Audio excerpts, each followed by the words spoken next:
په ځنګل کې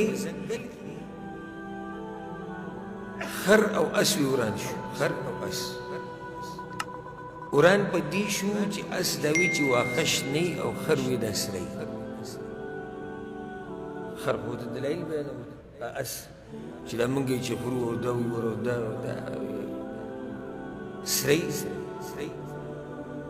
زه یو دلیل هم ستا له وایم واښه سری. وی خبره چې بیا ډېره ګرمه شوې تللی وي چې باچا صاحب له به ویځو ځنګل باچا له ازوري له به ویځو شیر له به مسله ویځو هغه له فیصله وکړه. هغه دواړه ودرولي خبرې اورېدلې تاسو بس هغه بیا ټول وي په انتظار یا ټول لا جمع شي چې اوس به باچا صاحب څه حکم صادر وي. باچا صاحب وایي چې اس جیل ته واچوي، اس جیل ته واچوي. ټول وي په دې خبرې چې باچا صاحب ډېر ظلم دی وکړو.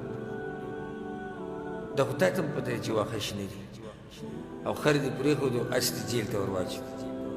وایي ما ته هم پته ده چې شنه دي، خو دا سزا دله په دې ورکوم چې دې ته چا ویلي چې ته خر پوه کوه. دا سزا د دې ده چې دې بیا د خر سره باس وکړي. ته اوس د خر سره باس کړې هغه به څه وي؟ هغه خپله رانیولې دلته هم ډیګا دی وایي چې سره دي.